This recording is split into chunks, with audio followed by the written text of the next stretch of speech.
परम सम्मान योग चवर शतर तखत दे मालिक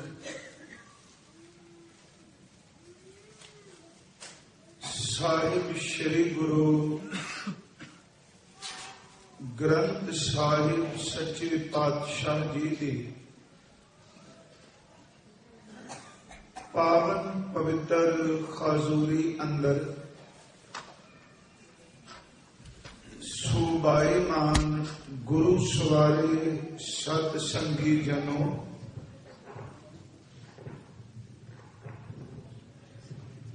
आप जी ने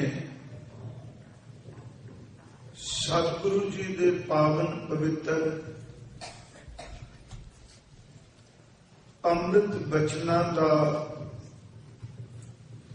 रस नाम कीर्तन श्रवण कीता है, जो पिछले दिनों तो भगत धन्ना साहिब जी दे उच्चारण किए हुए शब्द की विचार गुरु कृपा दे नाल आपां कर रहे हां। राग आशा विच भगत साहब जी दे इस शब्द नूं असी आधार बना के विचार शुरू की है ते इस अमृत बचन दियां पहलियां दो तुकां जो रहाव दी बचन ने परमत फिरत बहु जन्म बिलाने तन मन धन नहीं धीरे लालच बिख काम लुब्ध राता मन बिसरे प्रभ हीरे। कल तक आपां विचारिया सी कि भगत धन्ना जी दे बचन पता नहीं किन्ने को जन्म हो गए ने भटकदिया होया ना तन ने स्थिर रहना है, हर जन्म विच तन भी बिनसिया ते मन भी टिका विच नहीं आया। तीसरा वचन कि जितना मर्जी धन इकत्र किया पर वो धन भी अखीर नूं साथ छड्ड गया, वो भी साडे नाल लंघ गया। ते भगत साहब कहने दो गल्लां ने, एक काम दी वासना ते दूसरा लालच दे जहर ने इस मन विचों जां यूं कह लो मनुख ने अपने अंदर तो उस प्रकाश रूप खीरे परमात्मा नूं भुला दिता। कल तक विचार सी कि मन नहीं टिकदा, अज दी विचार असी उस लड़ी नूं अगे तोड़ना है कि मन दा ना टिकना, धन दा ना टिकना, लालच और काम दी वासना ने अंदर दे टिकाव नूं खत्म कर दिता। इन्हां पहलियां दो तुकां दी विचार अज मुकम्मल कर सकीए रहाव दे बचन ने। आप जितने गुरु चरना विच उपस्थित होए हो, आप जी बख्शो आसीस, कोई भी रचना हजूर दी बख्शिश कीती हुई फतेह तो वांझी ना होवे। प्यार अदब नाल गुरु बख्शी फतेह प्रवान करो जी। वाहिगुरु जी का खालसा, वाहिगुरु जी की फतेह।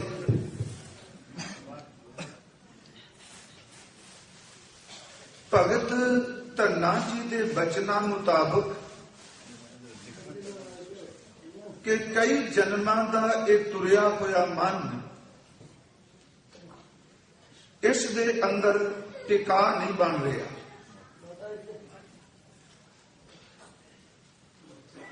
गुरु ग्रंथ साहिब जी दी बाणी दे अनुसार हजूर ने मनुखी जीवन नूं सही मार्ग प्रदान करन लई इस मन नूं दृष्टमान कुछ उदाहरणा दे दे के समझाण दा पूर्ण यत्न कीता है। रात भी विचारिया सी, खिंड खिंड ये मन जिहड़ा चंचल खिंडदा है, दौड़दा है, भजदा है, इहदे कोल टिका नहीं। हजूर दी अमृत बाणी दे अनुसार जिवें एक बच्चा अपने बचपन विच चंचलताई नूं ही अपनी जिंदगी अपना जीवन समझदा है, न्याणा टिक के रंचक मात्र भी बैठदा नहीं। हजूर ने क्या आ शरीर, ए बदन, ए जिस्म, ए तन एक नगर, पिंड, शहर जां गांव कह लीए ते मन इहदे विच रहन वाला एक छोटे जे बालक बच्चे की तरह है कि जिवें एक बच्चा खिन खिन दे विच चंचलताई नाल सुभाव बदलदा है, कदी हसदा है, कदी रोण लग पैंदा है, कदी रुस जांदा है, कदी एक खामोश हो जाता है, कदी एक उच्ची उच्ची बोलन लग पैंदा बच्चा। ते महाराज कहंदे सच ए वे कि मन की चंचलताई की बिरती भी बच्चे की तरह है।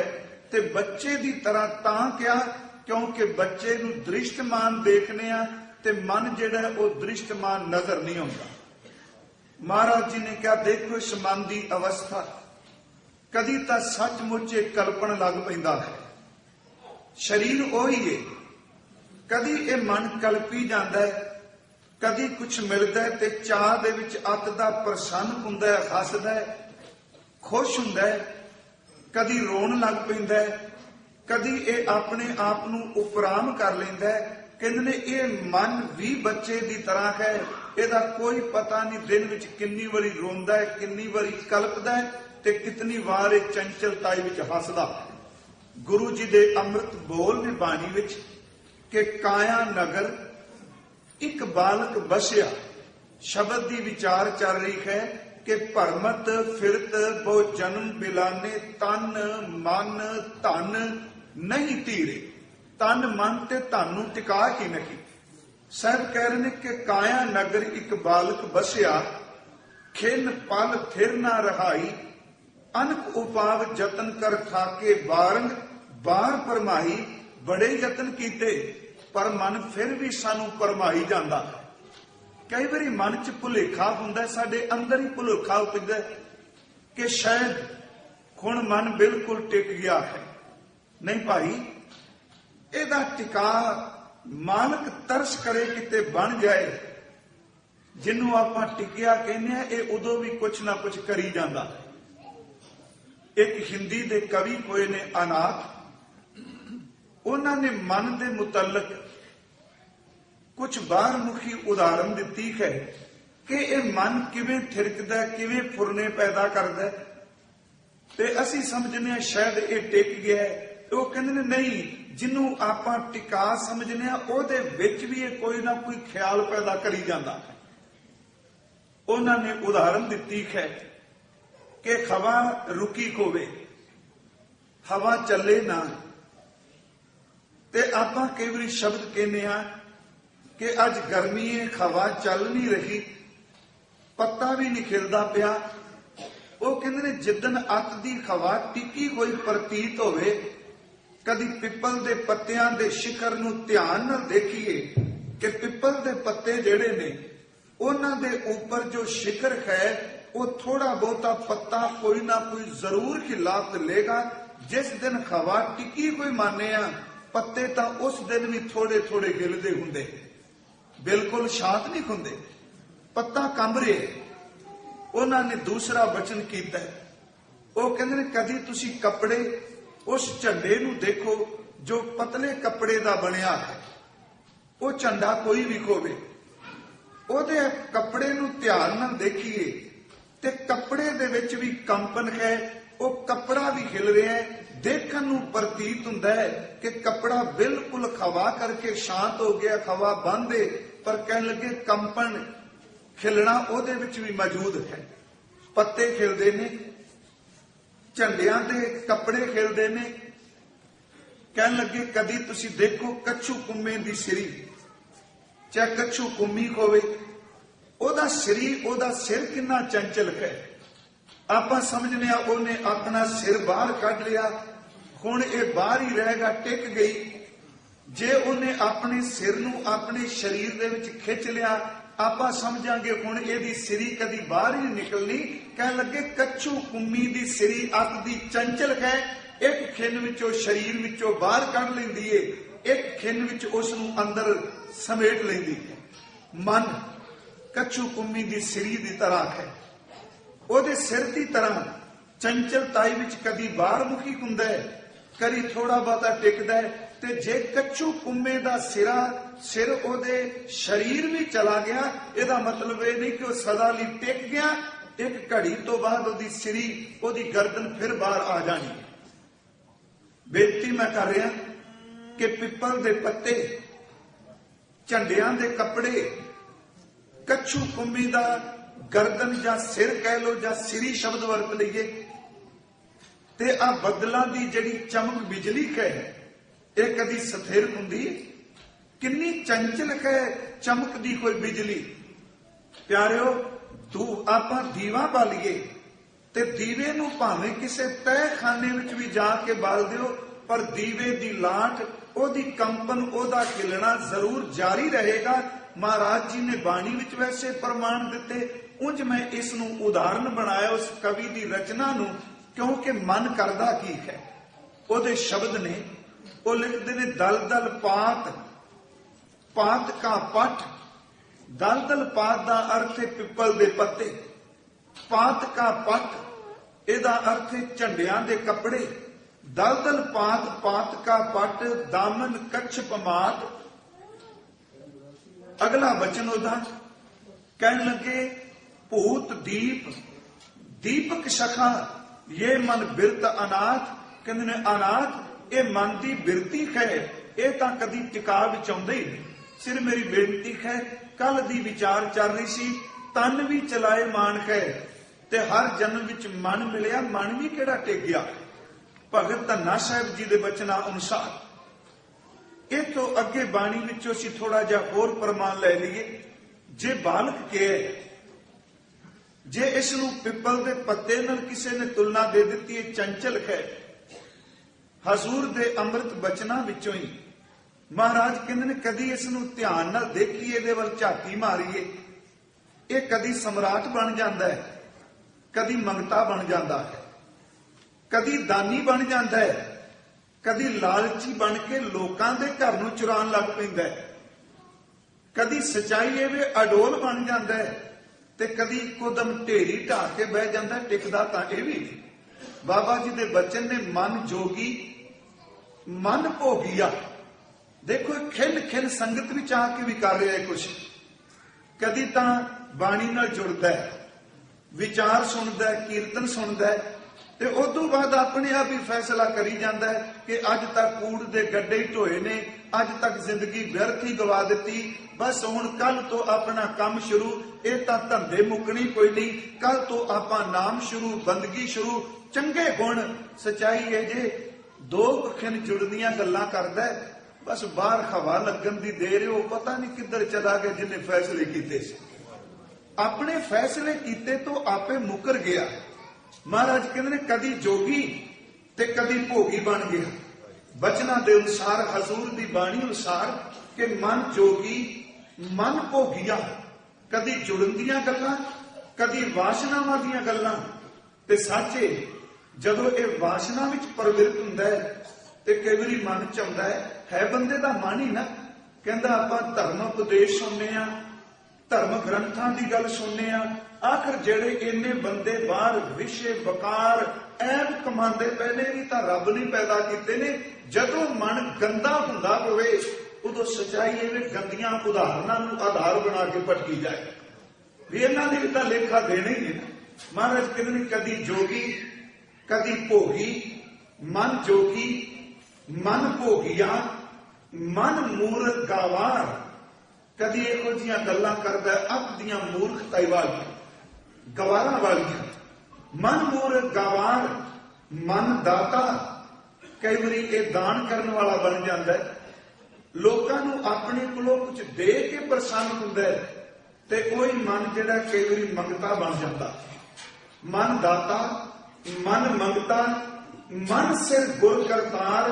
ਤੇ ਜੇ ਇਸੇ ਮਨ ਦੇ ਉੱਤੇ ਪਰਿਪੂਰਨ ਪਰਮਾਤਮਾ ਵਾਹਿਗੁਰੂ ਸਮਰੱਥ ਗੁਰੂ ਖਲੋ ਜਾਏ ਤੇ ਪਿਆਰਿਓ ਪੰਚ ਮਾਰ ਸੁਖ ਪਾਇਆ ਐਸਾ ਬ੍ਰਹਮ ਵਿਚਾਰ। ਇਹ ਮਨ ਜਿਹੜਾ ਹੈ ਪੰਜਾਂ ਨੂੰ ਕਿਤੇ ਮਾਰ ਲੈ ਤੇ ਸੁਖੀ ਹੋ ਜਾਂਦਾ। ਅੱਜ ਸਿਰ ਮੈਂ ਕੁਝ ਕੁ ਇਸ ਲੜੀ ਨੂੰ ਜੋੜਨ ਲਈ ਪ੍ਰਮਾਣ ਮਨ ਦੇ ਲਏ ਤੇ ਨਾਲੇ ਪਵਿੱਤਰ ਤੁਕਾਂ ਦੇ ਅਰਥ ਵੀ ਹੋ ਜਾਣਗੇ। ਭਗਤ ਸਾਹਿਬ ਜੀ ਦੇ ਅਨੁਸਾਰ ਤਨ ਵੀ ਨਹੀਂ ਟਿਕਦਾ ਪਿਆ, ਮਨ ਵੀ ਨਹੀਂ ਟਿਕਦਾ ਪਿਆ। ਗੁਰੂ ਨਾਨਕ ਸਾਹਿਬ ਜੀ ਦਾ ਇੱਕ ਅੰਮ੍ਰਿਤ ਬਚਨ ਹੈ, ਉਹ ਜ਼ਰੂਰੀ ਹੈ ਅੱਜ ਦੇ ਇਸ ਮਨ ਦੀ ਵਿਆਖਿਆ ਵਿੱਚ ਉਹਦੀ ਵਿਚਾਰ ਕਰਨੀ। ਉਹ ਬਚਨ ਹੈ ਕਿ ਤਰਵਰ ਕਾਇਆ ਪੰਖ ਮਨ, ਤਰਵਰ ਪੰਖੀ ਪੰਚ। ਤਤ ਚੁਗੈ ਮਿਲ ਏਕ ਸੈ, ਤਿਨ ਕੋ ਫਾਂਸ ਨਾ ਰੰਚ। ਉਡੈ ਤਾਂ ਬੇਗਲ ਬੇਗਲੇ, ਹਜ਼ੂਰ ਦੀ ਅੰਮ੍ਰਿਤ ਬਾਣੀ ਵਿੱਚੋਂ ਤਾਂ ਕਹਿ ਚੋਗ ਘਣੀ। ਕਹਿੰਦੇ ਨੇ ਦੇਖੋ ਇਸ ਅੰਦਰ ਦੀ ਅਵਸਥਾ ਕੀ ਹੈ। ਇਸ ਅਰਥ ਨੂੰ ਸਮਝਿਓ ਥੋੜਾ ਜਿਹਾ ਕਿ ਤਰਵਰ ਕਾਇਆ ਪੰਖ ਮਨ, ਤਰਵਰ ਪੰਛੀ ਪੰਖ, ਤਰਵਰ ਪੰਖੀ ਪੰਚ। ਤਤ ਚੁਗੈ ਮਿਲ ਏਕ ਸੈ, ਤਿਨ ਕੋ ਫਾਂਸ ਨਾ ਰੰਚ।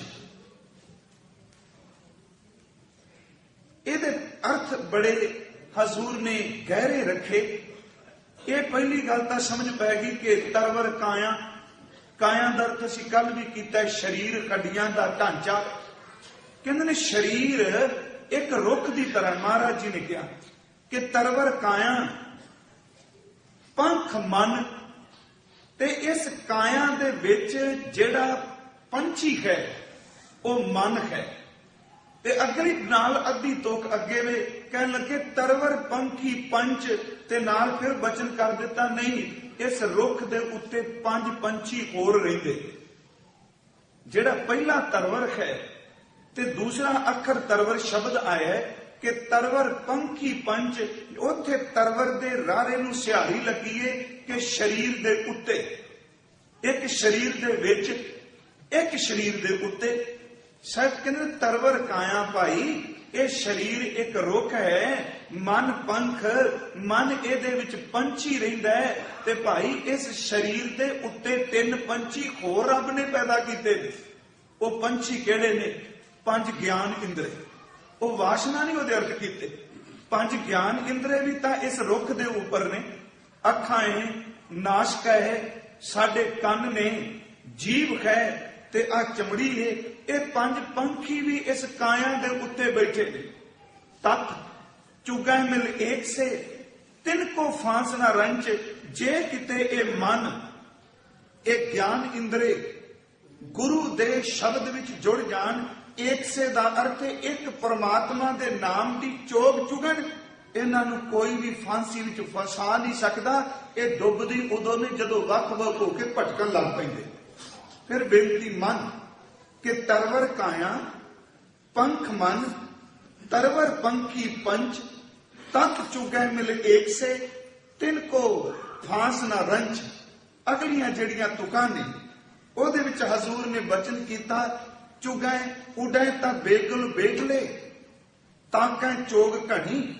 ਇਹ ਮਨ ਜਦੋਂ ਕਿਸੇ ਦੂਜੇ ਪਾਸੇ ਵੇਖਦਾ ਹੈ ਤੇ ਉਤਾਵਲਾ ਹੋ ਜਾਂਦਾ ਹੈ। ਕਹਿੰਦੇ ਨੇ ਇਹਦੇ ਉਤਾਵਲੇ ਹੋਣ ਨਾਲ, ਭੱਜਣ ਨਾਲ, ਦੌੜਨ ਨਾਲ, ਭਟਕਣ ਨਾਲ ਜਿਹੜੇ ਇੰਦਰੇ, ਜਿਹੜੇ 5 ਪੰਛੀ ਨੇ, ਉਹ ਕਿੱਥੇ ਟਿਕ ਜਾਣ। ਜੇ ਮਨ ਦੌੜਦਾ ਹੈ ਤੇ ਅੱਖਾਂ ਟਿਕ ਜਾਣਗੀਆਂ। ਜੇ ਮਨ ਨੱਸਦਾ ਭਟਕਦਾ ਹੈ ਕਿ ਕੰਨ ਕਿਤੇ ਟਿਕਾ ਵਿੱਚ ਆ ਜਾਣਗੇ। ਸਾਹਿਬ ਕਹਿੰਦੇ ਨੇ ਫਿਰ ਵੱਖੋ ਵੱਖ ਭੱਜਦੇ ਨੇ, ਭਟਕਣਾ ਲੱਗ ਗਈ ਇਹਨਾਂ ਨੂੰ। ਉਡਾਂ ਤਾਂ ਬੇਗੁਲ ਦਰ ਤੇ ਬੜੀ ਤੇਜ਼ੀ ਨਾਲ ਕਾਹਲੀ ਨਾਲ, ਉਡਾਂ ਤਾਂ ਬੇਗੁਲ ਬੇਗਲੇ, ਪਾਕਾਂ ਚੋਗ ਘਣੀ, ਪੰਖ ਟੁੱਟ ਫਾਂਸੀ ਪੜੀ, ਅਵਗਣ ਭੀੜ ਬਣੀ। ਕਹਿੰਦੇ ਨੇ ਜਿਹੜੇ ਅੰਦਰ ਨੇ ਆਤਮਿਕ ਮੰਡਲਾਂ ਵਿੱਚ ਉਡਾਰੀ ਮਾਰਨੀ ਸੀ, ਜਦੋਂ ਦੁਬਦਾ ਵਿੱਚ ਪੈ ਗਿਆ, ਵਾਸ਼ਨਾ ਵਿੱਚ ਪੈ ਗਿਆ, ਸੱਚੀ ਮੁੱਚੀ ਜਿਹਨੇ ਕਰਤਾਰ ਦਾ ਰੂਪ ਬਣ ਜਾਣਾ ਸੀ ਮਨ ਨੇ, ਇਹਦੇ ਦੋਨੋਂ ਖੰਭ ਕੱਟੇ ਗਏ। ਜਿਵੇਂ ਕੱਟੇ ਹੋਏ ਖੰਭਾਂ ਵਾਲਾ ਪੰਛੀ ਨਹੀਂ ਉੜ ਸਕਦਾ, ਤੇ ਜਿਸ ਮਨ ਦੀ ਖੰਭਾਂ ਨੂੰ ਵਾਸ਼ਨਾਵਾਂ ਕੱਟ ਦੇਣ, ਉਹ ਆਤਮਿਕ ਮੰਡਲ ਵਿੱਚ ਉਡਾਰੀ ਨਹੀਂ ਮਾਰ ਸਕਦਾ। ਇਹਦੇ ਦੋਨੋਂ ਪੰਖ ਟੁੱਟ ਗਏ। ਇਹਨੂੰ ਵਾਸ਼ਨਾ ਨੇ ਆਪਣੇ ਤੱਕ ਸੀਮਿਤ ਕਰ ਲਿਆ। ਗੁਰੂ ਨਾਨਕ ਸਾਹਿਬ ਕਹਿੰਦੇ ਨੇ ਕਿ ਮਨ ਪੰਛੀ ਏ, ਗਿਆਨ ਇੰਦਰੇ ਪੰਜ ਨਾਲ ਇਹਦੇ ਸਾਥੀ ਨੇ, ਤੇ ਜਦੋਂ ਇਹ ਉੱਡਦਾ ਇਹਦੇ ਪਿੱਛੇ ਉਹ ਵੀ ਪੰਜੇ ਦੌੜਦੇ। ਜਿੱਧਰ ਮਨ ਜਾਂਦਾ ਉਧਰ ਇਹ ਵੀ ਜਾਂਦੇ ਨੇ। ਇਸੇ ਨੂੰ ਗੁਰੂ ਗ੍ਰੰਥ ਸਾਹਿਬ ਚ ਕਬੀਰ ਸਾਹਿਬ ਜੀ ਨੇ ਕਿਹਾ, ਕਹਿਣ ਲੱਗੇ ਭਾਈ ਕਿ ਦੇਖੋ ਇਸ ਮਨ ਨੂੰ ਪੰਛੀ ਨਾਲ ਤੁਲਨਾ ਉਹਨਾਂ ਦਿੱਤੀ। ਕਬੀਰ ਮਨ ਪੰਖੀ ਭਇਓ, ਉੱਡ ਉੱਡ ਦਹਿ ਦਿਸ ਜਾਏ, ਜੋ ਜੈਸੀ ਸੰਗਤ ਮਿਲੇ ਸੋ ਤੈਸੋ ਫਲ ਖਾਏ।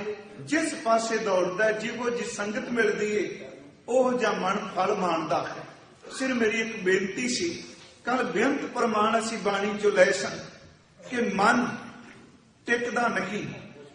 ਅੱਜ ਹਜ਼ੂਰ ਨੇ ਭਗਤ ਧੰਨਾ ਸਾਹਿਬ ਦੇ ਬਚਨਾਂ ਨੂੰ ਆਧਾਰ ਬਣਾ ਕੇ ਅੱਗੇ ਧਨ ਦੀ ਗੱਲ ਆਉਣੀ ਹੈ, ਪਰ ਉਹ ਕਹਿੰਦੇ ਨੇ ਮਨ ਦੇ ਨਾ ਟਿਕਣ ਦਾ ਕਾਰਨ ਦੋ ਬਿਰਤੀਆਂ ਨੇ ਬਹੁਤ ਵੱਡੀਆਂ, ਇੱਕ ਕਾਮ ਤੇ ਦੂਜਾ ਲਾਲਚ।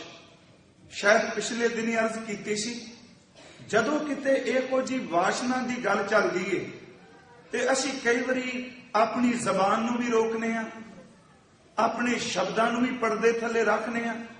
ਉਹ ਸਾਡੀ ਮਜਬੂਰੀ ਹੈ। ਪਰ ਜੇ ਮਨ ਵੱਲ ਝਾਤੀ ਮਾਰ ਕੇ ਦੇਖੀਏ, ਕਿਉਂਕਿ ਇਹ ਵਾਸ਼ਨਾ ਦਾ ਪੀੜਿਆ ਹੋਇਆ ਮਨ, ਇਹਦੇ ਨਾ ਟਿਕਣ ਦਾ ਕਾਰਨ ਇੱਕ ਕਾਮ ਤੇ ਦੂਸਰਾ ਲਾਲਚ।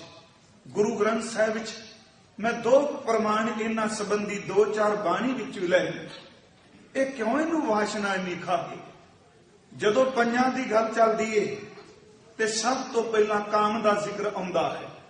ਕੋਈ ਵੀ ਗੱਲ ਕਰੇਗਾ ਕਾਮ ਕ੍ਰੋਧ ਕਾਇਆ ਕੋ ਗੱਲ ਹੈ। ਜਦ ਬਾਣੀ ਚ ਅਸੀਂ ਪੜ੍ਹਨੇ, ਜੇ ਗਿਣਤੀ ਕਰਾਂਗੇ ਕਾਮ ਕ੍ਰੋਧ ਲੋਭ ਮੋਹ ਅਹੰਕਾਰ ਦੀ ਕਰਾਂਗੇ। ਸਚਾਈ ਇਹ ਵੇ ਕਿ ਜਿਸ ਥਾਂ ਤੋਂ ਇਹਦੀ ਪੈਦਾਇਸ਼ ਹੋਈ ਏ, ਜਿਸ ਵੇਲੇ ਇਹਦਾ ਮੁੱਢ ਵੱਜਿਆ ਹੈ, ਜਿਸ ਵੇਲੇ ਇਸ ਤਨ ਦਾ ਵਜੂਦ ਹੋਂਦ ਵਿੱਚ ਆਇਆ ਹੈ, ਉਦੋਂ ਇਹਦੇ ਹੋਂਦ ਦਾ ਕਾਰਨ ਵੀ ਇੱਕ ਵਾਸ਼ਨਾ ਸੀ। ਇਹੀ ਕਾਰਨ ਕਿ ਸਾਰੀ ਜ਼ਿੰਦਗੀ ਇਹਦੇ ਅੰਦਰੋਂ ਉਹ ਖਹਿੜਾ ਨਹੀਂ ਛੱਡਦੀ। ਤੇ ਗੁਰੂ ਤੇਗ ਬਹਾਦਰ ਸਾਹਿਬ ਨੇ ਤਾਂ ਇਹ ਸ਼ਬਦ ਕਹਿ ਦਿੱਤੇ, ਪਾਪੀ ਹੀ ਹੈ ਮੈਂ ਕਾਮ ਵਸਾਏ, ਮਨ ਚੰਚਲ ਜਾਂਤੇ ਗਹਿਵੋ ਨਾ ਜਾਏ।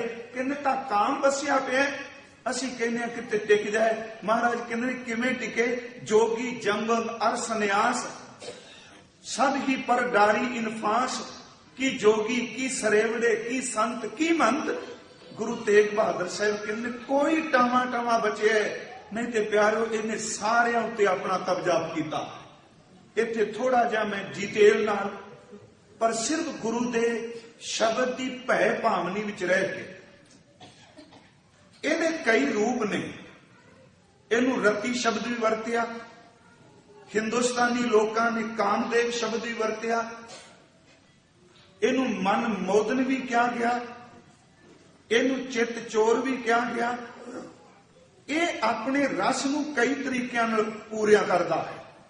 ਇਹ ਸਿਰਫ ਇੱਕ ਬੇਨਤੀ ਹੈ, ਭਾਵੇਂ 8 ਤਰੀਕੇ ਨਾਲ ਦੱਸਿਆ, ਕਿਉਂਕਿ ਭਗਤ ਸਾਹਿਬ ਕਹਿ ਰਹੇ ਨੇ ਇੱਕ ਕਾਮ ਤੇ ਦੂਜਾ ਲਾਲਚ ਮਨ ਨੂੰ ਟਿਕਣ ਕਿੱਥੇ ਦਿੰਦਾ ਹੈ? ਉਹ ਕਿਵੇਂ ਹੈ? ਆ ਸਾਡੇ ਨੇਤਰ ਨੇ, ਮੈਨੂੰ ਬਖਸ਼ ਦਿਓ ਜਿਹੜੇ ਮੈਂ ਸ਼ਬਦ ਵਰਤਣ ਲੱਗਾ, ਕਿਉਂਕਿ ਇੱਛਾ ਸੀ ਕਿ ਗੁਰੂ ਗ੍ਰੰਥ ਸਾਹਿਬ ਦੀ ਬਾਣੀ ਦੀ ਰੋਸ਼ਨੀ ਚ ਦੇਖੀਏ। ਤੇ ਮੇਰਾ ਖਿਆਲ ਹੈ ਇਹਦੇ ਉੱਤੇ ਸਾਨੂੰ ਕੋਈ ਤਰਕ, ਕੋਈ ਸ਼ੱਕ ਨਹੀਂ ਕਰਨਾ ਚਾਹੀਦਾ। ਤੇ ਜੋ ਕੁਝ ਸਾਡੇ ਚੁਗਿਰਦੇ ਘਟਨਾਵਾਂ ਵਾਪਰਦੀਆਂ ਨੇ, ਕੋਈ ਧਰਮ ਦਾ ਬਾਣਾ ਪਾ ਕੇ, ਕੋਈ ਧਰਮ ਦਾ ਬੁਰਕਾ ਪਾ ਕੇ, ਕੋਈ ਧਰਮ ਦੇ ਹੋਕੇ ਦੇ ਕੇ ਜਦੋਂ ਇਸ ਖੱਡ ਵਿੱਚ ਡਿੱਗਦਾ ਹੈ ਨਾ, ਉਦੋਂ ਫਿਰ ਚੇਤੇ ਆਉਂਦਾ ਵੀ ਕਿਤੇ ਗੁਰੂ ਗ੍ਰੰਥ ਸਾਹਿਬ ਦੀ ਬਾਣੀ ਵਿੱਚੋਂ ਖੁੱਲ ਕੇ ਵਿਚਾਰ ਕੀਤੀ ਜਾਏ ਤੇ ਗੁਰੂ ਗ੍ਰੰਥ ਸਾਹਿਬ ਦਾ ਉੱਤਰ ਦੇਣ। ਸੱਚੇ ਪਾਤਸ਼ਾਹ ਕਹਿੰਦੇ ਨੇ ਭਾਈ, ਇੱਕ ਤਾਂ ਗੱਲ ਕਿ ਇਹ ਕਈ ਰੂਪਾਂ ਚ ਵਰਤਦਾ ਹੈ। आ साडियां अखां ने।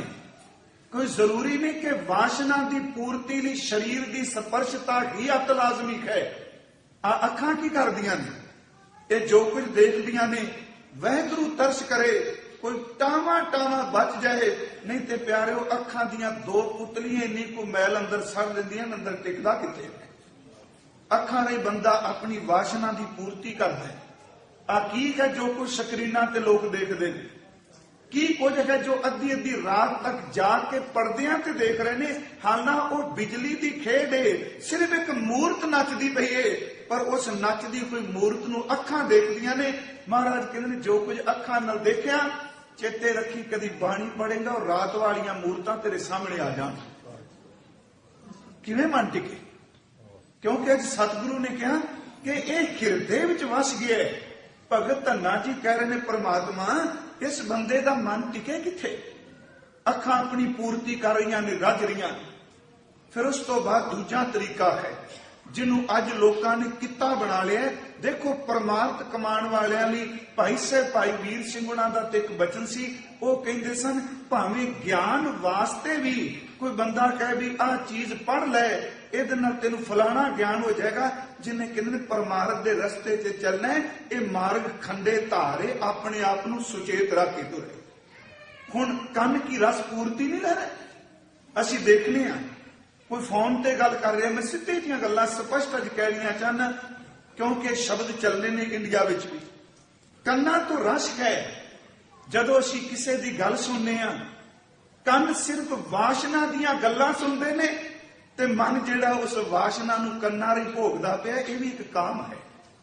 अखां राहीं मेरे गुरु अर्जुन साहब ने तां ही क्या, मेरे मालक मेरे मोहन सरवनी ए ना सुनाए, साकत गीत नाद धुन गावत बोलत बोल उजाए। जिन्हों अमीर विरसा साडे लोग कहंदे ने, सच्चाई वो कन्नां विचों कुछ गंद जा रहा, मन नूं टिकण कित्थे देगा? कदी बंदा सोचे गुरसिੱਖੀ दी गल नहीं, गुरसिੱਖੀ ने तां सानूं समझाया है वे। कदी आपां बैठे सामने, एक मैं उदाहरण छोटी जी दे देना। बहुत समा पहला इत्थे अर्ज कीती सी, है एक कहानी रूपी कि किवें काम साडे अंदर नूं पकड़ी बैठा है, अखां राही कन राही, ते अजकल सब कुछ समाज विच हो रहा है। वो कहंदे ने कोई फकीर कोई महापुरख तुरिया जा रहा है, ते बड़ा वड्डा अखाड़ा लगा, ते लोकां दी भीड़ चुगिरदे इकट्ठी। ਉਹਦੇ मन च आए इन्नी भीड़ आकर है कि इत्थे माजरा की खेड की है। वो जदों भीड़ दे विच लंघ के देखण लगा, अपना सिर कढ के अगे, ते एक औरत नच रही सी। मैनूं बख्श दिओ मैं जिहड़े शब्द चुने हैं, क्योंकि मन का टिका एवें गल्लां बातां नाल नहीं भी चलो भी गए दो कड़ियां मत्था टेकिया परिक्रमा की, अखां बंद कीतियां, तबले नाल सिर मारिया, देग लई वाह जी वाह, मन टेक गया। मन तां मार दिंदा बंदे, मन मरजीवड़े टिकांदे ने, मुर्दियां दे अंदर टिक सकदे ने। मुर्दे दा अर्थ शरीरक तौर ते मुर्दा नहीं, मन मरे धात मर जाए। मन मरदा है, अंदर दी वासना मरेगी। जिन्हों गुरु जी ने कहा मन की वासना मन ते टरे, पहली बचन ने गुर प्रसाद दिखिया पर हरै, मन की वासना मन ते टरे।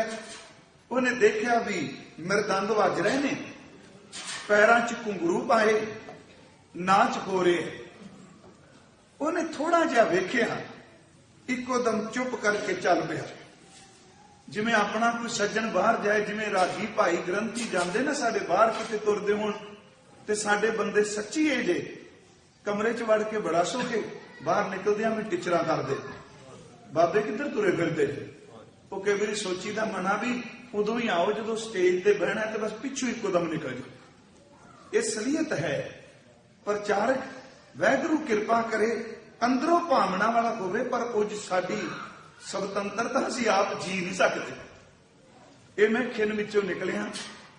एक बंदा जॉब करता है ना, शायद इत्थे अर्ज की सी, वो एक दिन इंटरव्यू दिंदा है, अपनियां कागज दिखांदा है, अपने सर्टिफिकेट दिखांदा है, अपना तजर्बा दसदा है। उन्होंने कह दिंदे ने चल कल तो आ जी। रोज रोज तो नहीं कमरे च बुलाते इंटरव्यू लिए, पर सानू तो रोज इंटरव्यू देनी पैनी। सारे देखते हैं, सारे सुनते हैं, फिर भी सोचीदा इन्हूं पॉजिटिव लै लईए, इन्हां अखां विचों गुरु दीआं अखां वेख लै, बस इन्हूं निर्मल भौ बना के जी के गुरु तेरा वेखदा पिया। सिर्फ जे जिंदगी कमानी कोई, मैं अपने प्रकरण विच रहा, उन्हें टिचर कर दी, बाबा तू देख के पिछा तुर चले हैं, आ देखी मरदंग किड्डे कमाल दा वज रिहा, आ पैरां च घुंघरू पाए, जदों तां पैर जमीन ते पटकांदी है औरत, वेख रही घुंघरू दी आवाज। उस फकीर ने अपने ढंग नाल अर्थ कर दिते। वो एक कवितक है हिंदी च, शुभ काज को छोड़ आकाज करें, कुछ लाज न आवत है इनको। शुभ काज चंगे काम नूं छड्ड के आकाज करें, कुछ लाज न आवत है इनको। एक रांड बुलाए नचावत है घर को, धन धाम लटावन को। मर्दे मृदंग तिन्हें त्रिग त्रिग कहे, सुल्तान कहे किनको किनको। इस अर्थ में जरूर दे कर दिया, बाकी स्पष्ट हो गए। कह लगे आप घुंघरू मैनू भी सुनाई देंदे ने, मृदंग मैनू भी सुनाई देंदा है, जोड़ी तबला कह लो। वैसे मृदंग जिहड़ा है वो जोड़ी तबले तो वखरा है। कह लगे मृदंग तिन्हें त्रिग त्रिग कहे, ओदी रिदम है। कहने जदों मृदंग वजदा पिया ते मृदंग कहंदा पिया त्रिग है, लानत कह लानत कह। सुल्तान कहे किनको किनको, सुल्तान दर्द घुंघरू के घुंघरू छन के कहंदे पे ने किनको किनको। मृदंग कह रहा त्रिग ते ओ घुंघरू कह रहे ने किनको किनको। कह लगे बाह उलार के नार कहे इनको इनको इनको। कह लगे इन्हां नूं जिहड़े मैनूं वेखण वास्ते आए। उन्हें अपने ढंग दे अर्थ कर दिते ना, पर मेरी एक बेनती है, इनू मेरी रूढ़ीवादी जां पुरानी सोच जां पुरानियां गल्लां ना समझियो। जे मन नूं टिकाण वाले पासे चलना है, अखां दा अपना रस है, कन्नां दा अपना रस है, ते सच्चाई ये वे कि जो कुछ कन सुनते ने वो कुछ मन आकृतियां बनांदा। जो कन सुनते ने मन बनांदा है। कन जे जिस्म की गल करेगा, वाहिगुरू जबान जे जिस्म की गल करेगी, कन सुन के ते मन वो कुछ आकृति बनाएगा कन दे राही। हो ही नहीं सकता कि जिस्म की गल हुंदी होवे ते मन जिहड़ा उहदे सामने तस्वीर कोई ना बने। मन सूक्ष्म तस्वीरां बनांदा है। साहब ने कहा भाई अखां करके कन करके ते तीजी गल चेते रखियो, आ जबान भी रस लैंदी। इन्हां दोनों का कनैक्शन इकट्ठा ही है। जबान बोलदी है, कन सुनते ने, उस तो अगे नासका भी इस रस नूं माणदी है। जदों किसी ने शरीर ते सुगंधी लाई है, मैं बेनती करा कि वह तन किते किसे पासे जाए ते नासका भी उस गंध नूं लैके अंदर फुरने बनाने लग पेंगे। काम की एक खेड नहीं, तुचा अपनी खेड खेड रही है। मुख की गल की कि गुरु के सिखो, महाराज बाबा धन्ना साहब जी कहते ने, मन किथे टिकेगा पापी हिरदे विच तां काम वसिया पिया। इहदियां जड़ां अंदर ने। गुरु साहब ने एक वचन कहा, साहब ने कहा निमख काम स्वाद कारण कोट दिनस दुख पावे। एक निमख दा रस एक बंदा पाप कर ले ते करोड़ा जन्मां दा दुख गुरु ग्रंथ साहिब मुताबक। हजूर दी बाणी विचों आपां कहांगे भी करोड़ा दिनां दा। हाँ, गुरु साहब ने तां इत्थों तक कह लगे किसे पर तन दे कोल जाना ते किते सप दे कोल चले जाना, डंग ओ भी मारदा डंग ओ भी मारदा। सप दा डंगिया तां शायद एक जन्म च मर के बच जाए, पर वासना दा डंगिया कई जन्मां नहीं तुरिया जाता। गुरु ग्रंथ साहिब च एक वचन है, सलोक सहस्कृति, सिर बेनती है। भगत जी कह रहे मन भी टिक नहीं रहा ते मैं तां प्रमाण दो चुन लै, एक तृष्णा लालच नहीं टिकण देंदा ते दूजा काम नहीं टिकण देंदा। साहब ने कहा हे कामं नरक विश्रामं बहु जोनी परमावने। धन गुरु अर्जन साहब जी।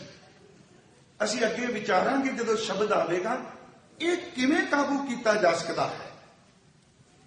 वैसे मैं अज त्यूक मात्र कह दिया, शुभ चितवनी, चंगा आहार, चंगी सोबत, अंदर की सुरत नूं उच्ची रख के कली अपने घालना नहीं, सब तो वड्डी गल अपने गुरु के चरणा च अरदास करके मालका तत्तीवाद तो बचा। तत्तीवाद अर्थ कले दुख नहीं, तत्तीवाद का अर्थ केवल संसार दियां वापरदियां हुई घटनावां नहीं। जे महापुरख कबीर साहब जैसे, उथे भी पिछले दिन अर्ज करके आया सा, जे भगत रविदास साहब जैसे इन्नियां भिजियां हुई रूहां अरदासां करदियां ने ते आपां किथे खलोते। मैं अपनी गल कर रहा। भगत साहब कहंदे ने नाथ कछू ना जानू, हे प्रभु कोई समझ नहीं पैंदी कि अंदर की बन गया। क्यों जी? कह लगे मन माया कै हाथ बिकानू, मन नू माया खरीद के लै गई। तुम कहियत हो जगत गुर स्वामी, तेनू जगत का मालक कहंदे ने, पर हम कहियत है कलयुग के का। एक अरदास है, इन पंचन मेरो मन जो बिगाड़ियो, मेरे मन नू नहीं टिकन देंदे पे पंज। पल पल हर जीते, ज्यों ज्यों जिंदगी ढलदी पई है, उम्र निकलदी पई है, तेरे नेड़े होण दी थां पंजे मैनू खिच के अपने नेड़े करदे पे। पल पल हर जीते अंतर पार। कबीर साहब इन्ने पहुंचे महापुरख, उन्हां दी अरदास है कि एक कोट पंच सिकदारा, पंचे मांगे गाला, जिमी नहीं मैं किसी की बोरी, ऐसा देन दुखाला, हर के लोगा मोको नीत डसे पटवारी, ऊपर पूजा मैं गुर पै पुकारिया। इहदा मतलब बाहां खड़ियां करके क्या नहीं मालका साडा जोर कोई। जिदन फुरना भी बनता है ना, दूजे दिन ही वासना बंदे नूं सटदी है। फुरना एक बीज है, हंगता दा फुरना किसी रूप विच भी उठे, इत्थों तक कि नेम के रूप विच भी उठ जाए, दूजे दिन कोई ना कोई रुकावट। सिर्फ ये तां अरदासां बेनतियां ने, ऊपर पूजा कर मैं गुर पै पुकारिया, तिन्हों लिया उभारी।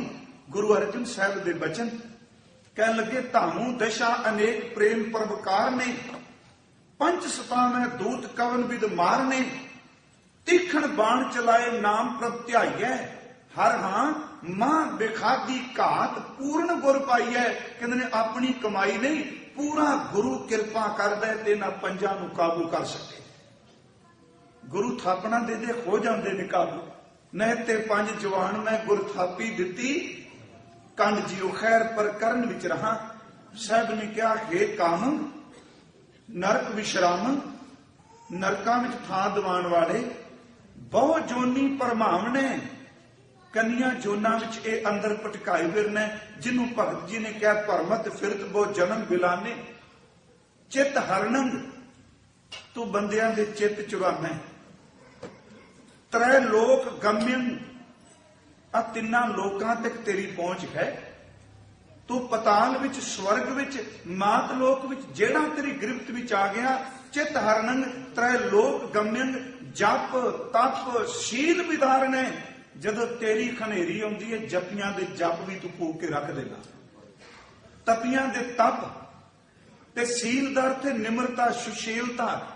जदों तू किसे उत्ते अपना प्रभाव पाना, इत्ते सुशील बंदे भी डोल जाते। जप तप शील उदाहरण है। फिर तेरा जोर किन्ना को अल्प सुख, अवित चंचल, ऊंच नीच समावने। अल्प सुख थोड़े जे सुख की खातर महाराज कहते ने अवित, वित दा अर्थ हुंदा तल, ऐड़ा गेतर लगा अवित, ये थोड़ा जिहा सुख इहो जिहा लोकां दे वड्डे वड्डे घर भी खाली कर जांदा, धन पल्ले नहीं रहन दिंदा। चंचल है, अल्प सुख अवित चंचल, ऊंच नीच समावने। तू इन्ना प्रभावशाली है, बाकी तां सुख किसे नूं बाहर दीयां सहूलतां नूं मिलदे ने, इत्थे उच्चा होवे कोई नीवा होवे, तू सारियां नूं अपनी पकड़ विच लिया भाई। इस करके मन दा टिका नहीं। दूजा कारण भगत साहब ने दसिया, कह लगे लालच। मैं सिर्फ प्रमाण उही लेने कि भरमत फिरत बहु जन्म बिलाने, तन मन धन नहीं धीरे। दूजा कारण उन्होंने अगला वचन ने नाल ही कीता, कह लगे लालच बेख काम लुभत राता, मन बिसरे प्रभ हीरे। लालच ये भी अंदर नूं टिकन नहीं देंदा। ਹੁਣ ਲਾਲਚ ਦਾ ਅਰਥ ਇਹ ਨਹੀਂ ਵੀ ਉਦਮ ਨਹੀਂ ਕਰਨਾ। ਲਾਲਚ ਇੱਕ ਉਸ ਬਿਰਤੀ ਦਾ ਨਾਮ ਹੈ ਜਿਹੜੀ ਸੱਚਮੁੱਚ ਈਰਖਾ ਵਿੱਚੋਂ ਪਨਪਦੀ ਏ ਤੇ ਜਿਹੜੀ ਇੱਕੋ ਅੰਦਰ ਟਿਕਾ ਰੱਖਦੀ ਏ ਕਿ ਮੇਰੇ ਕੋਲ ਆ ਚੀਜ਼ ਹੋਣੀ ਚਾਹੀਦੀ ਹੈ, ਕਿਸੇ ਤਰ੍ਹਾਂ ਵੀ ਆਏ। ਤੇ ਲਾਲਚ ਇੱਕ ਐਸਾ, ਉਹ ਕਦੀ ਆਪਣੇ ਤੋਂ ਅੱਗੇ ਵਾਧੇ ਨੂੰ ਬਰਦਾਸ਼ਤ ਨਹੀਂ ਕਰਦਾ। ਇਹ ਮੈਂ ਤਾਂ ਕਿਹਾ ਈਰਖਾ ਚ। ਗੁਰੂ ਸਾਹਿਬ ਨੇ ਬਾਣੀ ਵਿੱਚ ਇਹਦੇ ਬਾਰੇ ਵੀ ਇੱਕ ਬਚਨ ਕਿਹਾ, ਕਹਿਣ ਲੱਗੇ ਫਿਰ ਜਦੋਂ ਇਹ ਪ੍ਰਭਾਵ ਪਾਉਂਦਾ ਹੈ ਉਦੋਂ ਬੰਦੇ ਨੂੰ ਉਹ ਕੁਝ ਕਰਾ ਦਿੰਦਾ ਹੈ ਜਿਹੜਾ ਕਦੀ ਸੋਚਿਆ ਵੀ ਨਹੀਂ ਹੁੰਦਾ। ਇਹ ਵੀ ਅਸੀਂ ਸੰਸਕ੍ਰਿਤੀ ਵਿੱਚ ਵੀ ਸ਼ਲੋਕ ਲੈ ਲਈਏ। ਖੇਲੋ ਬਹਾ ਲੰਪਟ ਸੰਗ ਸਿਰ ਮੋਰ ਹੈ, ਅਨਕ ਲਹਿਰੀ ਕਾਲੋਲ ਤੇ। ਸਰਮੋਰ ਬੰਦੇ ਤੇਰੀਆਂ ਲਹਿਰਾਂ ਇਹੋ ਜੀਆਂ ਨੇ, ਤੂੰ ਕੋਲ ਕਲੋਲ ਕਰਾਨਾ। ਖੇਲੋ ਬਹਾ ਲੰਪਟ ਸੰਗ ਸਿਰ ਮੋਰ ਹੈ, ਅਨਕ ਲਹਿਰੀ ਕਾਲੋਲ ਤੇ। ਤਾਵੰਤ ਜੀਆਂ ਬਹੁ ਪ੍ਰਕਾਰਨ, ਅਨਕ ਭਾਂਤ ਬੋ ਡੋਲ ਤੇ। ਨੱਚ ਮਿੱਤਰੰ ਨੱਚ ਇਸ਼ਟੰ ਨੱਚ ਬਾਂਧਵ, ਨੱਚ ਮਾਤ ਪਿਤਾ ਤਬ ਲਜਿਆ। ਅਗਲੀ ਤੋਂ ਕੋਲ ਧਿਆਨ ਦਿਆ ਜੀ। ਆਪਾਂ ਇਹ ਖਬਰਾਂ ਸੁਣਨੇ ਪੜ੍ਹਨੇ ਆ, ਫਲਾਣੇ ਨੇ ਭਰਾ ਨੂੰ ਆ ਕਰ ਦਿੱਤਾ, ਫਲਾਣੇ ਨੇ ਧਨ ਦੀ ਖਾਤਰ ਪਤਨੀ ਨਾਲ ਆ ਕੁਝ ਕਰ ਦਿੱਤਾ, ਫਲਾਣੇ ਨੇ ਸੱਕੇ ਭਰਾਵਾਂ ਨੂੰ ਮਾਰ ਦਿੱਤਾ। ਤੇ ਗੁਰੂ ਗ੍ਰੰਥ ਸਾਹਿਬ ਨੂੰ ਪੁੱਛੋ, ਮਹਾਰਾਜ ਕਹਿੰਦੇ ਨੇ ਇਹ ਉਹ ਕੁਝ ਖਵਾ ਦਿੰਦਾ ਇੱਕ ਦੂਜੇ ਤੋਂ ਜਿਹੜਾ ਕਦੀ ਸੋਚਿਆ ਵੀ ਨਹੀਂ ਹੁੰਦਾ। ਆ ਕਰਨੰ ਕਰੋਤ, ਆ ਖਾਦਿਆ ਖਾਦਿੰਗ, ਆ ਸਾਜਿੰਗ ਸਾਜ ਸਮਝਿਆ। ਆ ਤਿੰਨ ਤੁਕਾਂ, ਤਿੰਨ ਬਚਨ ਨੇ। ਆ ਕਰਨੰ ਕਰੋਤ, ਜਿਹੜਾ ਕਦੀ ਸੋਚਿਆ ਵੀ ਨਹੀਂ ਕਿ ਭਰਾ ਭਰਾ ਨਾਲ ਕਰੇਗਾ, ਮਾਂ ਪੁੱਤ ਨਾਲ ਕਰੇਗੀ, ਪੁੱਤ ਬਾਪ ਨਾਲ ਕਰੇਗਾ। ਕਹਿਣ ਲੱਗੇ ਤੂੰ ਏਡਾ ਅੰਦਰੋਂ ਬੰਦੇ ਨੂੰ ਥੜਕਾ ਦੇਣਾ। ਬੰਦਾ ਉਹ ਕੁਝ ਕਰ ਦਿੰਦਾ ਜਿਹੜਾ ਮਾਨਵਤਾ ਨੂੰ ਵੀ ਸ਼ਰਮਸਾਰ ਕਰ ਜਾਂਦਾ। ਆ ਕਰਨੰ ਕਰੋਤ, ਆ ਸਭ ਕੁਝ ਇਹਦੇ ਵਿੱਚ ਆ ਗਿਆ। ਦੁਨੀਆ ਦੀਆਂ ਘਟਨਾਵਾਂ ਕਿ ਇਹ ਅਕਰਨਨ ਕਰੋਤ ਜੇ ਦੇਖਣਾ ਹੋਵੇ।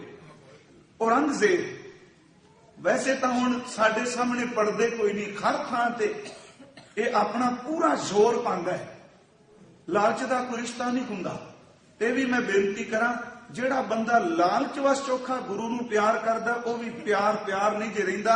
ਮੈਨੂੰ ਖਿਮਾ ਕਰਿਓ, ਵੀ ਸਵਾਰਥ ਹੈ। ਜੇ ਗੁਰੂ ਗ੍ਰੰਥ ਸਾਹਿਬ ਕੋਲੋਂ ਨਹੀਂ ਪੂਰਾ ਹੋਇਆ, ਕਿਸੇ ਹੋਰ ਕੋਲੋਂ ਪੂਰਾ ਹੋ ਜਾ, ਬੰਦਾ ਉੱਥੇ ਡਿੱਗ ਜਾਏਗਾ। ਕਿਉਂਕਿ ਲਾਲਚ ਦਾ ਕੋਈ ਸਟੈਂਡ ਨਹੀਂ, ਲਾਲਚ ਦੇ ਕੋਈ ਪੈਰ ਨਹੀਂ। ਔਰੰਗਜ਼ੇਬ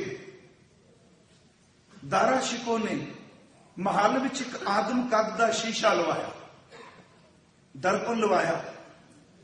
ਤੇ ਸ਼ਾਹਜਹਾਂ ਉਸ ਵੇਲੇ ਬਾਦਸ਼ਾਹ ਹੈ।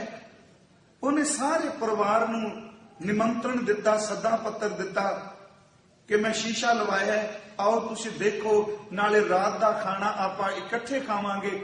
ਸਾਰਾ ਪਰਿਵਾਰ ਅੰਦਰ ਤੇ ਔਰੰਗਜ਼ੇਬ ਬਾਹਰ ਜੁੱਤੀਆਂ 'ਚ ਬੈਠਾ, ਬਾਹਰ ਬੈਠਾ। ਤੇ ਜਦੋਂ ਸ਼ਾਹਜਹਾਂ ਬਾਹਰ ਨਿਕਲਿਆ, ਉਹਨੇ ਹੀ ਪੁੱਛ ਲਿਆ, ਬੇਟਾ ਕਿ ਸਾਰੇ ਅੰਦਰ, ਸਾਰਾ ਪਰਿਵਾਰ ਅਜੀ ਇਕੱਠਾ ਅੰਦਰ, ਤੇ ਤੂੰ ਬਾਹਰ ਕਿਉਂ ਬੈਠਾ ਹੈ? ਉਹਨੇ ਇੱਕੋ ਗੱਲ ਕਹੀ, ਕਹਿਣ ਲੱਗਾ, ਅੱਬਾ ਜਾਨ, ਜੇ ਤੁਸੀਂ ਸਾਰੇ ਮਰ ਗਏ ਤੇ ਤਖਤ ਤੇ ਕੱਲ ਕੌਣ ਬੈਠੇਗਾ? ਉਹਨੇ ਕਿਹਾ, ਯਾ ਅੱਲਾ ਇਸ ਬੱਚੇ ਤੋਂ ਬਚਾਏ। ਸਿਰਫ ਇੱਕ ਉਦਾਹਰਨ ਹੈ। ਇਹ ਬੀਜ ਕਿਤੇ ਟਿਕਣ ਦਿੰਦਾ ਹੈ? ਮਹਾਰਾਜ ਜੀ ਨੇ ਕਿਹਾ, ਭਾਈ ਇਹ ਉਹ ਕੁਝ ਕਰਾ ਦਿੰਦਾ। ਸੱਚਮੁੱਚ ਔਰੰਗਜ਼ੇਬ ਨੇ ਉਹ ਕੁਝ ਕੀਤਾ, ਉਹਨੇ ਸੱਕੇ ਬਾਪ ਨੂੰ ਵੀ ਨਹੀਂ ਬਖਸ਼ਿਆ। ਅੱਜ ਵੀ ਤਾਜ ਮਹਿਲ ਜਦੋਂ ਕੋਈ ਦੇਖਦਾ ਹੈ ਨਾ, ਤਾਜ ਮਹਿਲ ਤੋਂ ਪਰਲੇ ਪਾਸੇ ਉਹ ਕਿਲਾ ਹੈ ਜਿਸ ਕਿਲੇ ਵਿੱਚ ਬਾਪ ਨੂੰ ਕੈਦ ਕੀਤਾ। ਤੇ ਉਹਨੇ ਇੱਕੋ ਗੱਲ ਕੀਤੀ, ਪੁੱਤਰ, ਉਹ ਵੀ ਮਮਤਾ ਦਾ ਮਾਰਿਆ, ਮੋਹ ਦਾ ਮਾਰਿਆ। ਉਹਨੇ ਕਿਹਾ, ਮੈਨੂੰ ਉਸ ਕਿਲੇ ਵਿੱਚ ਬੰਦ ਕਰੀ, ਉਹ ਮੈਂ ਖਿੜਕੀ ਵਿੱਚੋਂ ਘੱਟੋ ਘੱਟ ਤਾਜ ਮਹਿਲ ਦੇਖਦਾ ਰਹਾ, ਮੈਨੂੰ ਮੁਮਤਾਜ਼ ਜੀ ਯਾਦ ਹੁੰਦੀ ਰਹੇ। ਕਿਉਂਕਿ 3 ਥਾਵਾਂ ਤੇ ਬੋਡੀ ਚੇਂਜ ਕੀਤੀ ਸੀ ਇਹ ਮੁਮਤਾਜ਼ ਦੀ। ਤੀਸਰੀ ਥਾਂ ਹੈ ਤਾਜ ਮਹਿਲ, ਇਹਦੇ ਨਜ਼ਦੀਕ ਇੱਕ ਹੋਰ ਥਾਂ ਹੈ, ਜਦੋਂ ਤਾਜ ਮਹਿਲ ਬਣਦਾ ਸੀ ਤੇ ਉਹਦੇ ਨੇੜੇ ਦਫਨ ਕੀਤੀ ਸੀ। ਉਹਨੇ ਕਿਹਾ, ਮੈਨੂੰ ਉਸ ਕਿਲੇ 'ਚ ਰੱਖੀ, ਮੈਂ ਗੁੰਬਦ ਦੇਖਦਾ ਰਹਾ, ਤਾਜ ਮਹਿਲ ਦਿਸਦਾ ਰਹੇ।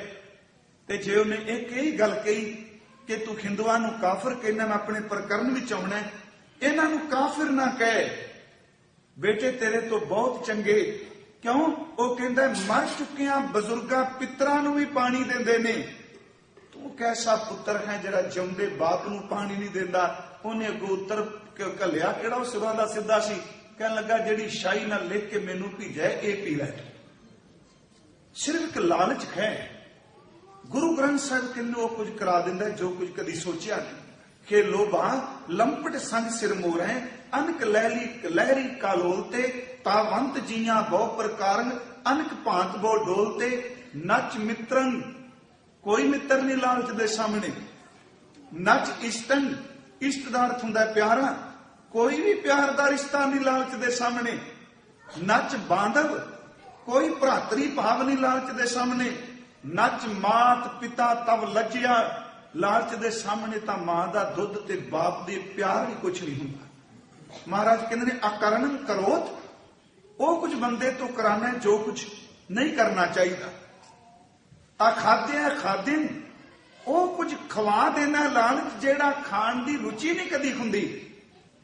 ਅਸਾਜਨ ਸਾਜ ਸਮਾਜਿਆ, ਬੰਦਾ ਉਹ ਕੁਝ ਛੜ ਯੰਤਰ ਰਚਨ ਲੱਗ ਪੈਂਦਾ ਹੈ, ਉਹ ਕੁਝ ਕਰਨ ਲੱਗ ਪੈਂਦਾ ਹੈ ਜਿਹੜਾ ਬੰਦੇ ਨੂੰ ਕਦੀ ਕਰਨਾ ਨਹੀਂ ਚਾਹੀਦਾ।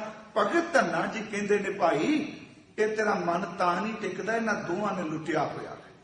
ਉਹਨਾਂ ਦੇ ਖਿਆਲ ਮੁਤਾਬਕ ਕਿ ਲਾਲਚ ਵਿਖ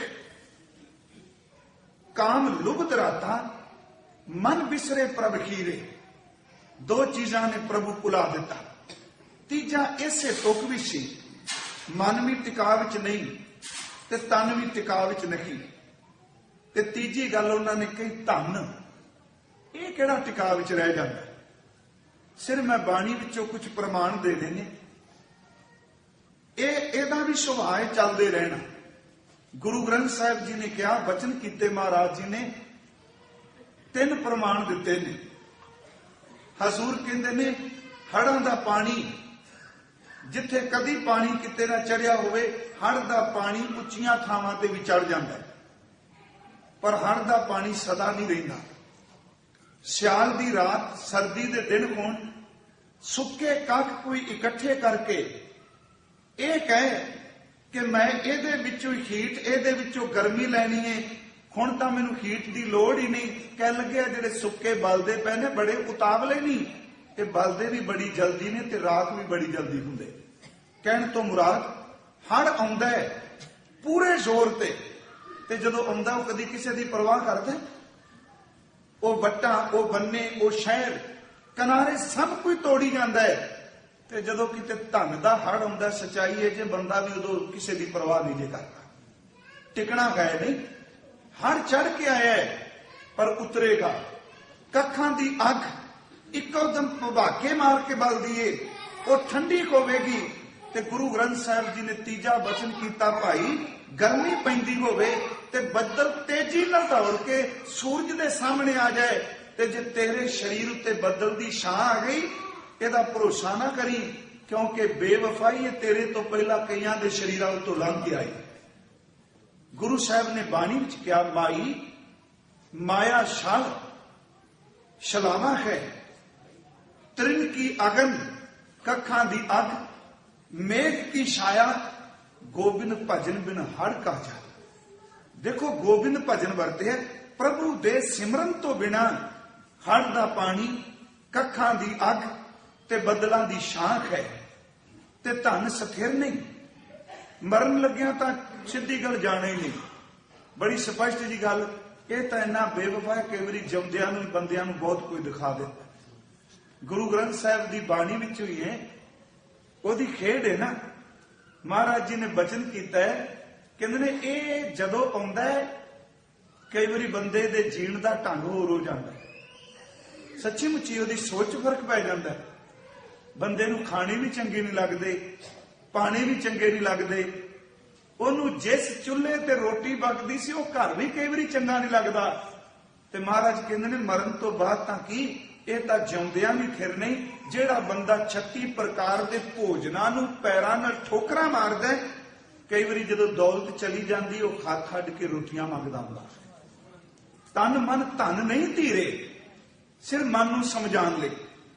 ਮਹਾਰਾਜ ਜੀ ਦੇ ਬਚਨ ਨੇ, ਕਬਹੂ ਖੀਰ ਖਾਂਡ ਘਿਓ ਨਾ ਭਾਵੇ।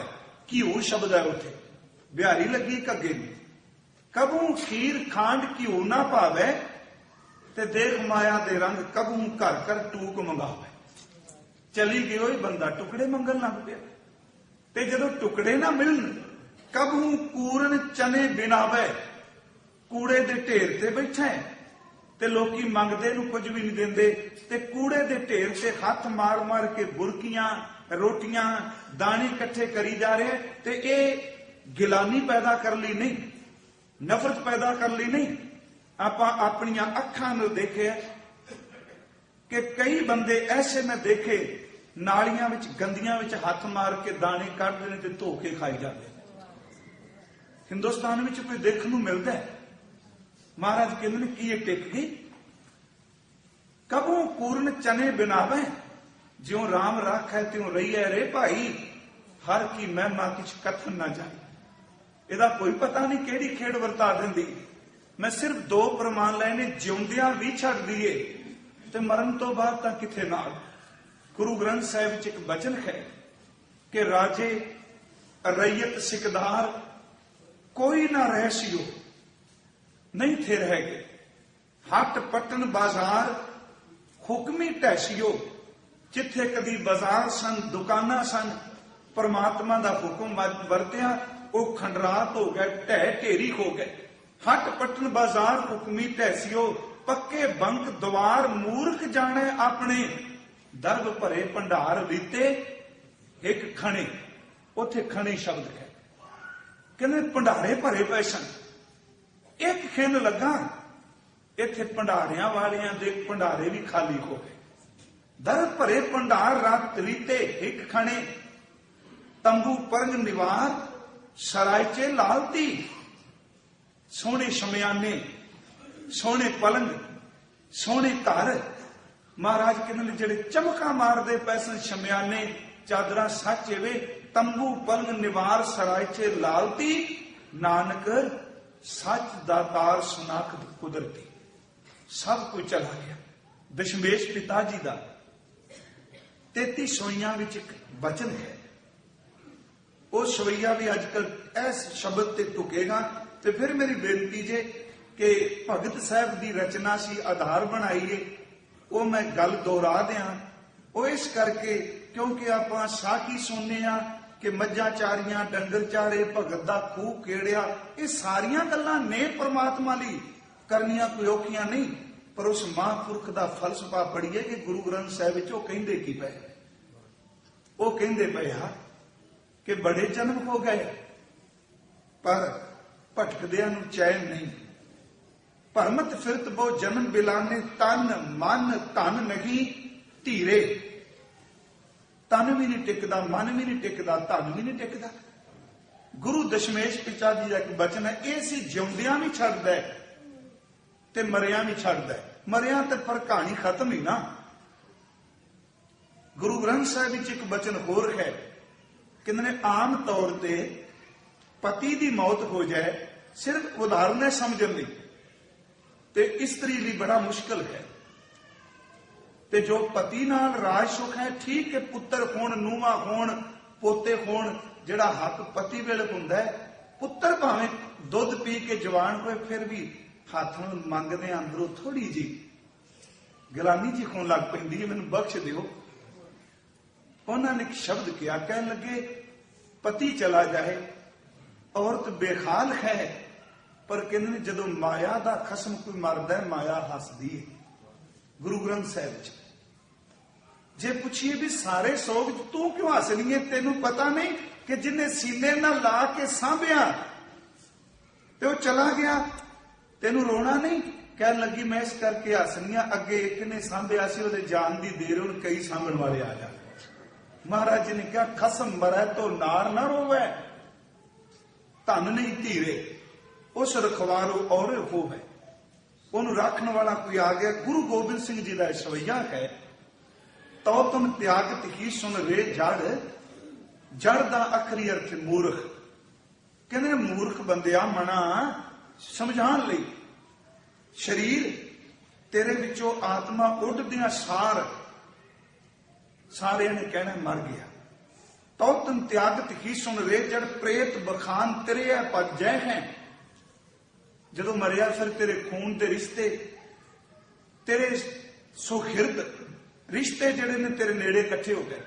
पुत्र, कलत्तर, सुमित्र, सखा, 4 शब्द दशमेश पिता जी ने लाए। पुत्र, इस्त्री, चंगे मित्र ते रिश्तेदार सारे इकट्ठे होए ते कहंदे ने किसे ने भी तेरे हक च वोट नहीं पाया। सारियां ने इकट्ठे होके कहा भी हुण कड्ढण दा वेला निश्चित कर। किसे ते नहीं कहा भी घर रख लो। पुत्र, कलत्तर, सुमित्र, सखा, ये बेग नकारो आइस दह है। महाराज कहते ने भौन थिरनी तन, घर भंडार, धरा, गढ़ जेतक, छांट प्राण बेगान कहे हैं। प्राण निकलन की देर सी, धन भी, पदार्थ भी, कपड़े भी, हर चीज बगानी कही गई। भाई तेरा ना तो धन भी ना मिले। छांट प्राण बेगान कहे हैं। चेत रे चेत अचेत महापाश, अंत की बार अकेलो ही जाए। धन भी नाल नहीं, ना मन टेक रहा है, ना धन टेक रहा है, ना तन टेक रहा है। ते भगत धन्ना जी कहते हैं सिर्फ 2 ही गल्लां इनू अपने पिछे ला के भज्जी फिरदियां ने, दौड़ी फिरदियां ने। वो है एक काम ते दूजा लालच। शब्द की तुक वल आ जाइए कि भरमत फिरत बहुत जन्म बिलाने, बहुत जन्म हो गए ने भटकदियां नू। तन मन, धन नहीं धीरे, ना तन ना मन ते ना धन टिकिया। लालच बेख काम लुभद राता, लालच विच ते वासना दे जहर विच ये फस गया, लोभाईमान हो गया। ते साहब कहंदे ने कि मन विसरे प्रभ हीरे। हीरे दा अर्थ करांगे शुद्ध, हीरे दा अर्थ करांगे चमकदा, हीरे दा अर्थ करांगे प्रकाश। बाकी सब कुछ खनेरा सी। जिहड़ा हीरे की तरह शुद्ध, हीरे की तरह चमकदा, हीरे की तरह सच्चा सी, उस परमात्मा हीरे नूं मन विचों विसार दिता। वो विसर गया। ते जदों वो विसरदा है ते महाराज कहंदे ने ओदा विसर जाना ही अंदर वासनावां नूं, अंदर दीयां दुविधावां नूं, अंदर दीयां सारियां खेडां नूं जन्म दिंदा है। इसे विचार नूं अज सिर्फ मैं इन्नी को विचार करनी है। ये जरा अगे बचन चलता है, मन विसरे प्रभ हीरे। इस तुक नूं अगे लैके लड़ी शुरू करांगे। किवें हीरा परमात्मा विसरदा है। ओदा विसरना सच्ची मुची मौत है। जे गुरबाणी मुताबिक देखिए, साहब कहते ने मरणं विसरन गोबिंद है, जीवन हर नाम ध्यान है। आखा जीवा विसरै मर जाओ। जा साहब कहते ने की विसरै दुख बहुता लागै, दुख लागै तू विसर नहीं। एक कल असी विचारांगे कि जदों परमात्मा हीरा विसरदा है उदों बंदे दे अंदर दी हालत की बनदी है। इन्नियां को बेनतियां आज स्वीकार करियो। बेअंत भुल्लां होईयां ने। साध संगत जी, आप जी कृपा करके बख्श देना। आओ करो कृपालता। जितने भी आप जी गुरु चरणों में उपस्थित होए हो, थोड़ा जिहा समा आपां नाम जप लईए, उस तो बाद संपन्नता है।